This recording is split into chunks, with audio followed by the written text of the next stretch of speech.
எல்லாருக்கும் வணக்கங்க. இந்த பதிவில் நாம் பார்க்கக்கூடியது கும்பராசியில் பிறந்த நண்பர்களுடைய வாழ்க்கையிலையும் வாழ்வாதாரத்திலையும் பிறக்கப்பட்ட மார்ச் மாதத்தில் இந்த பிரபஞ்சம் எந்த மாதிரியான மாற்றங்களை தரப்போகுதுன்றது பற்றி தானுங்க ஆதாரபூர்வமாக வேதகால முறையில் துல்லியமாக இந்த பதிவில் நம்ம பார்க்க போகிறோம். மார்ச் மாதம் பிறக்கப்பட்டது. மார்ச் மாதம் 1ஆம் தேதி சனிக்கிழமை அதிகாலை பூரட்டாதி நட்சத்திரம் சொல்லக்கூடிய குபேரர் அவதரித்த நட்சத்திரம் கும்பராசி விருச்சிக லக்னத்தில். அப்படி பிறக்கப்பட்ட மார்ச் மாதம் கும்பராசி நண்பர்களுக்கு சாதகமாக இருக்குமா அல்லது பாதகமாக இருக்குமா? எதிர்பார்ப்புகள் அப்படின்றது எல்லாருக்கும் இருக்க தான் செய்யுது. ஏன் எல்லா நேரத்துலையும் இருக்க தான் செய்யுது. இந்த பிரபஞ்சம் எல்லாருக்கும் எல்லா நேரத்துலையும் சாதகமான பலனை தரதில்லை. ஒவ்வொருத்தருக்கும் ஒவ்வொரு தருணத்தில் தான் சாதகமான பலன் தரும். மார்ச் மாதத்தில் கும்பராசியில் பிறந்தவங்களுக்கு ஒரு சில மாற்றங்கள் ஏற்படும். அது எந்த மாதிரியான மாற்றங்கள் எந்த நேரத்தில்ன்றது பற்றி தானுங்க வேதகால முறையில் துல்லியமாக இந்த பதிவில் நம்ம பார்க்க போகிறோம். கும்ப ராசியாதிபதி சனி பகவான் இத்தனை காலம் கும்ப ராசியில் ஜென்மச்சனியாக இருந்ததால் தன்னுடைய முன்னேற்றத்துக்கு முட்டுக்கட்டையாக பலவிதமான தடைகள் இருந்திருக்கும். உழைப்புக்கு தகுந்த உயர்வு இல்லைங்க, வாழ்க்கைக்கேற்ற வளர்ச்சி இல்லைங்க, படிப்புக்கேற்ற பலன் இல்லை, படித்த படிப்புக்குண்டான உத்தியோகம் இல்லை. ஒவ்வொருத்தருக்கும் ஒவ்வொரு விதமான மன அழுத்தம். மார்ச் மாதம் 29ஆம் தேதி சனி பகவான் ஜென்மச்சனியிலிருந்து பாதச்சனியாக மாறக்கூடிய தருணம். அது மட்டும் இல்லைங்க, தொழில் ஸ்தானாதிபதின்னு சொல்லக்கூடிய செவ்வாய் 6வது பாவகத்தில் வக்ரத்தில் இருந்தார். ஒரு சில நண்பர்களுக்கு வேலை வாய்ப்பில் தொந்தரவுகள் கொடுத்துருந்துருக்கும் 2 மாத காலமாக. ஜனவரி மாதமும் அப்படி தான் சார் இருந்தது, பிப்ரவரி மாதமும் அப்படி தான் சார் இருந்தது.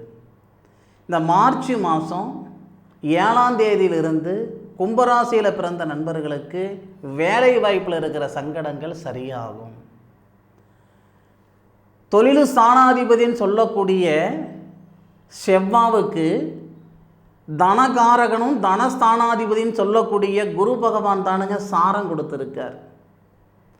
அப்போது இந்த தொழில் ஸ்தானாதிபதின்னு சொல்லக்கூடிய செவ்வாய் தனஸ்தானாதிபதியோடைய சாரம் வாங்கி லாபஸ்தானாதிபதின்னு சொல்லக்கூடிய குரு பகவானுடைய சாரம் வாங்கி உங்களுடைய ராசிக்கு 6வது பாவகம் இல்லை 5வது பாவகத்தில் இருந்தாலும் உங்களுடைய ராசிக்கு 11வது பாவகன் சொல்லக்கூடிய லாபஸ்தானத்தை பார்க்குறார்.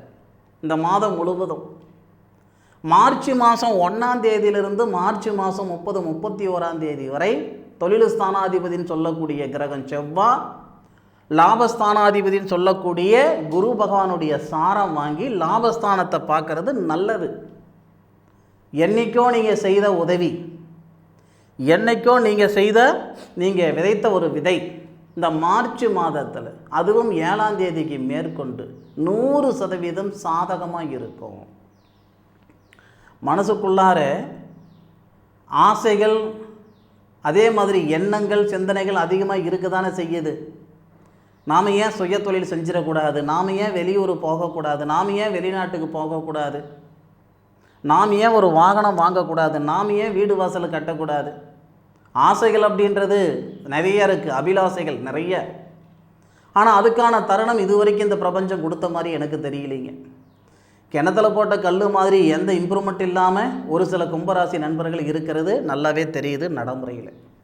அப்போது யாருடைய சங்கடத்துக்கும் இந்த கும்பராசியில் பிறந்தவங்க ஆளாக மாட்டாங்க.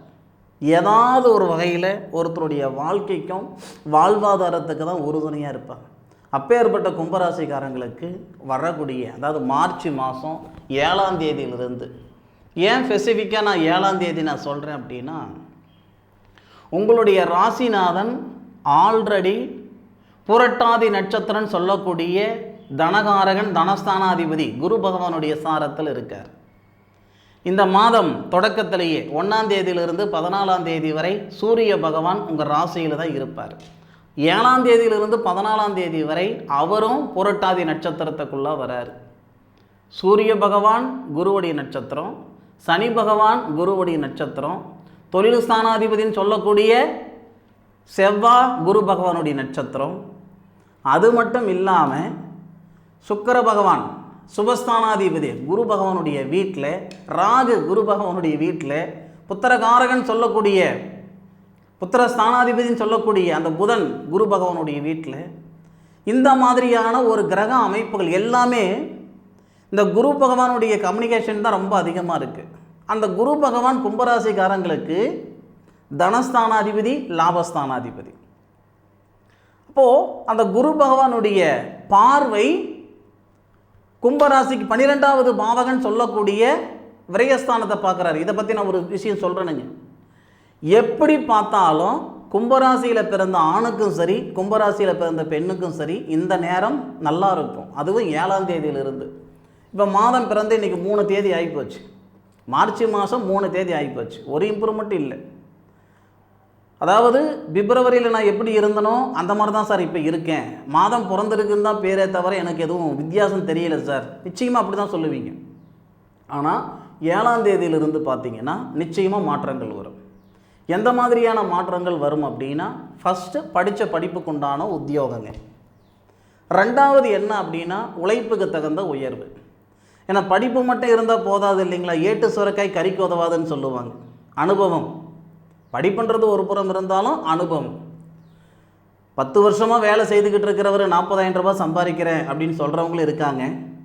10 நாள் தான் வேலைக்கு நான் சேர்ந்து ஆகுதுங்க, 40,000 ரூபாய் நான் சம்பாதிக்கிறேனுங்க அப்படின்னு சொல்கிறவங்களும் இருக்காங்க. அது இருக்கக்கூடிய இடமும் படித்த படிப்பும் இருந்த அனுபவம் அதுதான். எது எப்படி இருந்தாலும் கும்பராசியில் பிறந்தவங்களுக்கு மனம் மகிழ்ச்சி அடைகிறதுக்கும் மன அழுத்தம் நீங்கிறதுக்கு உண்டான நேரமாக மார்ச் 7ஆம் தேதியிலிருந்து 14ஆம் தேதி வரைக்கும் ரொம்ப அதிகமாக இருக்குது, ரொம்ப பிரதானமாக இருக்குது. மார்ச் 7லிருந்து மார்ச் 14ஆம் தேதி வரை ரொம்ப பிரதானமாக ரொம்ப நல்ல விதமாக இருக்குது. 14ஆம் தேதியிலிருந்து 31 தேதி வரை அதுவும் நல்லா தான் இருக்குங்க. ஆனாலும் ரொம்ப சிறப்பாக இருக்கக்கூடிய ஒரு அசுர வளர்ச்சின்னு சொல்லுவோம் இல்லைங்களா, ஒரு பீக்கில் இருக்குங்க அப்படின்னு சொல்லுவோம் இல்லைங்களா, அது வந்து மார்ச் 7ஆம் தேதியிலிருந்து மார்ச் 14ஆம் தேதி வரை. அதாவதுங்க நேர காலங்கள் மட்டும் சாதகமாக இருந்தால் எல்லாமே நல்ல விதமாக இருந்துடும் அப்படின்னு நினச்சிடாதீங்க. நேர காலங்கள் சாதகமாக இருக்குதுன்னா அந்த நேரத்தில் செய்யக்கூடிய செயல்கள், நேரம் நல்லா இருக்குது நம்ம எந்த ஜோலிக்கும் போகாமல் எந்த வேலையும் செய்யாமல் இருந்தால் சரியாக போயிடுமா? இல்லை நேரம் சரியில்லைன்ட்டு எதுவும் செய்யாமல் இருந்துட முடியுமா? இருக்காது. அப்போது நேர காலங்கள் சாதகமாக இருக்கும்போது நம்ம செய்யக்கூடிய செயல் 100% நமக்கு பலனை அளிச்சிடும். அதுக்காக தான் சொல்கிறேனுங்க. மார்ச் மாதம் 7 தேதிக்கு மேற்கொண்டு நீங்கள் 14 தேதிக்குள்ளார, ஏன் 30 தேதிக்குள்ளார கூட ஒரு சுய தொழில் செய்யணுன்ற எண்ணம் இருக்குதா? தாராளமாக செய்யுங்க. சார் ஜென்மச்சனி நடக்குது சார். சனி பகவானே குரு பகவானுடைய சாரத்தில் தானுங்க இருக்கார். குரு பகவான் 4வது பாவகம் சுபஸ்தானத்தில் இருக்காருங்க. குரு பகவானுடைய பார்வை தொழில் ஸ்தானத்தில் படுது. குரு பகவானுடைய பார்வை மட்டும் இல்லைங்க, சனி பகவான் உங்களுடைய ராசிநாதன் குரு பகவானுடைய சாரத்தில் இருந்து, புரட்டாதி நட்சத்திரத்திலிருந்து குரு பகவானும் சனி பகவானும் இருவரும் சேர்ந்து, தொழில் காரகனும் தொழில் ஸ்தானாதிபதியும் இருவரும் சேர்ந்து தொழில் ஸ்தானத்தை பார்க்கக்கூடிய ஒரு அற்புதமான தருணம். மீண்டும் இந்த மாதிரி ஒரு சந்தர்ப்பம் வர்றதுக்கு 30 வருஷம் ஆகும். நீங்கள் கேட்கலாம், சார் பிப்ரவரி மாதமும் சனி பகவான் புரட்டாதி நட்சத்திரத்தில் தான் சார் இருந்தார், ஜனவரி மாதமும் புரட்டாதி நட்சத்திரம் தான் சார் இருந்தார். நான் இல்லைன்னு சொல்லலையே. அப்போது தொழில் ஸ்தானாதிபதின்னு சொல்லக்கூடிய செவ்வாய் குருவடி நட்சத்திரத்தில் இல்லையே. தொழில் ஸ்தானாதிபதின்னு சொல்லக்கூடிய அந்த செவ்வாய் உங்களுடைய ராசிக்கு 5வது பாவகத்தில் இருந்து 11வது பாவகன் சொல்லக்கூடிய லாபஸ்தானத்தை பார்க்கலையே. எப்போவுமே நம்ம ஒரு ஜென்ம ஜாதகம் பார்க்குறோன்னு வச்சுக்கோங்களேன், ஒருத்தர் எந்த தேதியில் பிறந்திருக்கிறாரு, எந்த நேரத்தில் பிறந்திருக்கிறாரு, என்ன நட்சத்திரம், எத்தனாவது பாதம், என்ன ராசி, என்ன லக்னம், என்ன தசை, என்ன புத்தி, இன்றைக்கி என்ன தசை நடக்குது, என்ன புத்தி நடக்குது, இவ்வளோ விஷயம் தேவை. கோட்சார பலன்கள் நம்ம பார்க்குறோம்னா, கோட்சாரம்னா என்னன்னு தெரிஞ்சுக்கோங்க தயவு செய்து.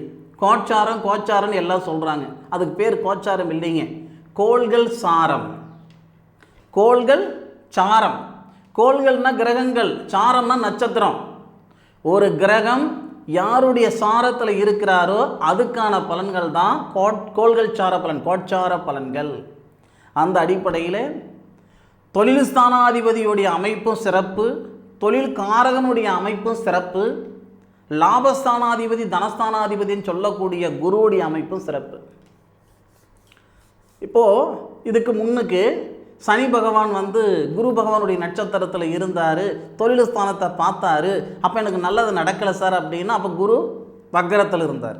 தொழில் ஸ்தானாதிபதினு சொல்லக்கூடிய செவ்வாய் வக்கரத்தில் இருந்தார். இப்போ எல்லாமே சரியாக இருக்கே. தொழில் ஸ்தானாதிபதினு சொல்லக்கூடிய செவ்வாய் வக்கர நிவர்த்தி, லாபஸ்தானாதிபதினு சொல்லக்கூடிய தனஸ்தானாதிபதினு சொல்லக்கூடிய குரு வக்கர நிவர்த்தி. இது எல்லா கிரக அமைப்புகளும் சாதகமாக இருக்கிறதுனால இந்த நேரத்தை நீங்கள் பயன்படுத்தி பாருங்கள் சார், நிச்சயமாக நல்லாயிருக்கும். ஒன்று மட்டும் சொல்கிறேனுங்க, அதாவது 10 ரூபாய்க்கு நாம் போடக்கூடிய உழைப்பு தானுங்க 100 ரூபாய்க்கும், 100 ரூபாய்க்கு போடக்கூடிய உழைப்பு தானுங்க 1000 ரூபாய்க்கும், 1000 ரூபாய்க்கு போடக்கூடிய உழைப்பு தான் போடக்கூடிய கஷ்டம்தான் 10,000 ரூபாய்க்கும், 10,000 ரூபாய்க்கும் போடக்கூடிய உழைப்பு தான் 1,00,000 ரூபாய்க்கு. அதை மட்டும் மனசில் வச்சுக்கோங்க. என்ன செய்கிறோம் அப்படின்றது ஒன்று, எந்த இடத்துல அந்த செயல் செய்கிறோன்றது ஒன்று. சரிங்களா? அதை மட்டும் பார்த்து சூதானமாக உங்களுடைய ஜாதகத்துக்கு தகுந்த தொழில் செஞ்சு பாருங்கள். சத்தியமாக சொல்கிறேனுங்க, மனசார சொல்கிறேனுங்க, கெடமாட்டிங்க. அதாவது இந்த கடை தேங்காய் வாங்கி வழிப்புள்ளியாருக்கு உடன்றது வேண்டாங்க. நம்ம தலையில் என்ன எழுதிருக்கு, நமக்குன்னு என்ன பிராப்தம் இருக்குது ஜாதகத்தில், எந்த நேரத்தில் அது செய்தால் சரியாக இருக்கும் அதை செய்யுங்க. எல்லாரும் ஹோட்டல் கடை வைக்கிறாங்க, எல்லாரும் யூடியூப் சேனல் வைக்கிறாங்க, எல்லாரும் எப்படி சொல்கிறது ஒரு மல்லிகை கடை வச்சுருக்கிறாங்க, எல்லாமே பியூட்டிஷியன் வச்சுருக்கிறாங்க. அது வேண்டாம். 5 விரல் 5 மாதிரி இருக்குது, ஒரு மாதிரி கிடையாது, 5 மாதிரி இருக்குது. அதனால் நம்ம தலையில் என்ன எழுதியிருக்குதோ அதை செயல்படுத்திங்கன்னா சத்தியமாக நல்லா இருப்பீங்க. அதில் எந்த விதமான மாற்று கருத்து இல்லை. இந்த மார்ச் மாதம் உண்மையிலேயே மாற்றங்கள் நிறைந்த மாதம். பொருளாதாரத்தில் இருக்கிற பிரச்சனை சரியாகுமா சார்? சரியாகுங்க. எங்கள் தொழில் நல்ல விதமாக இருந்தால் 4 காசு பணம் சம்பாரிச்சா நம்ம கடனை கட்டிட மாட்டோமா? சொல்லுங்கள் பார்க்கலாம். அப்போது நல்ல நேரம்தான். 3வது பாவகத்துக்கு அதிபதி குரு பகவான், அதாவது தகிரிய ஸ்தானாதிபதினு சொல்லுவோம். தகிரிய ஸ்தானாதிபதி தான் 5வது பாவகத்தில் புனர்பூச நட்சத்திரம் சொல்லக்கூடிய ஸ்ரீராமர் அவதரித்த நட்சத்திரம். குரு மங்கள யோகமாக இருக்கார், நல்லா இருக்கும். இதுக்கு முன்னாடி யோசனை மட்டும்தான் இருந்திருக்கும். கிட்டத்தட்ட 2 வருஷ காலமாக ஃபர்ஸ்ட் ஆஃப் ஆல் கும்பராசிக்காரங்க அப்படி கிடையவே கிடையாது. சத்தியமாக சொல்கிறேனுங்க, நீங்கள் வாழ்ந்த வாழ்க்கைக்கும் வாழ்ந்துக்கிட்டு இருக்கிற வாழ்க்கைக்கும் சம்மதம் இல்லை. நீங்கள் இப்போ இப்படிப்பட்டவங்க கிடையாது. ஃபர்ஸ்ட் ஆஃப் ஆல் இந்த மாதிரி நேரத்தில் ஜாதகம் பார்க்கக்கூடிய அவசியமே உங்களுக்கு இல்லை. இந்த மாதிரி மாசப்பலன் பார்க்குறவங்களே கிடையாது. நீங்கள் பார்க்குறதுக்கு நேரமும் இல்லாமல் தான் இருந்தீங்க, அவசியப்படலை. இந்த 2-2.5 வருஷத்துக்கு இந்த பக்கம் ஏதாவது ஒரு வகையில் நமக்கான ஒரு பாதை கிடைச்சிடாதா? எதிர்பார்ப்பு இருக்க தானே செய்யுது. இருக்கிற நிலைமையிலேருந்து மேலே போகலனாலும் பரவாயில்ல சாமி, இருக்கிற நிலைமையிலேருந்து கீழே போயிடக்கூடாதுன்ற எண்ணம் மனசுக்குள்ளே இருக்க தானே செய்யுது இல்லையா? இந்த நேரத்தை பயன்படுத்திக்கோங்க, நிச்சயமாக நல்லாயிருக்கும். எந்த தப்பும் வராது, நீங்கள் பயன்படுத்திக்கோ. அதுபோக தனஸ்தானத்தில் 5 கிரகங்கள் வரக்கூடிய அருமையான தருணம் மார்ச் மாதம் 29. ஸோ மார்ச் 29 அப்படின்னா மார்ச் 29 கணக்கு சேர்க்காதீங்க, 30, 31 2 நாள் ரொம்ப நல்லா இருக்குது. லாஸ்ட் அந்த 2 நாள் 30, 31 தனஸ்தானத்தில் 5 கிரகங்கள் இருக்கக்கூடிய தருணம், தனஸ்தானாதிபதி சிறப்பாக இருக்கக்கூடிய தருணம், இதெல்லாம் நல்லாயிருக்கும். ஏறத்தாழ மார்ச் மாதத்தில் 95% கும்பராசி நண்பர்களுக்கு வெற்றி, அதில் மாற்று கருத்து கிடையாது. இன்றைக்கி இருக்கக்கூடிய நிறுவனங்கள் எல்லாமே இன்றைக்கி வசந்து பார்க்கக்கூடிய இடத்துல இருக்கிறாங்களே, அவங்க எல்லாருமே ஒரு நேரத்தில் 1லேருந்து தான் மேலே வந்திருப்பாங்க. எடுத்த உடனே யாரும் மேலுக்கு வந்திருக்க மாட்டாங்க. இந்த தருணத்தை சரியான முறையில் நீங்கள் பயன்படுத்திக்கிட்டிங்கன்னா நிச்சயமாக சொல்கிறேனுங்க, ஒரு காலகட்டத்தில் உங்களை 4 பேர் நீங்கள் வசந்த இடத்துல கண்டிப்பாக இருப்பீங்க, அதில் மாற்று கருத்து கிடையாது. இந்த பதிவு கும்பராசியில் பிறந்த உங்களுக்கு பயனுள்ள பதிவாக இருக்கும் அப்படின்னு நான் மனசார நம்புகிறேன். மீண்டும் அடுத்த ஒரு அற்புதமான தருணத்தில் உங்கள் அனைவரையும் சந்திக்கும் வரை உங்களிடமிருந்து விடைபெறுவது உங்கள் வீட்டு ஜோதிட நண்பனான மா காளிதாஸ் மணிகண்டன். திருச்சிற்றம்பலம். வாழ்க வையகம், வாழ்க வளமுடன்.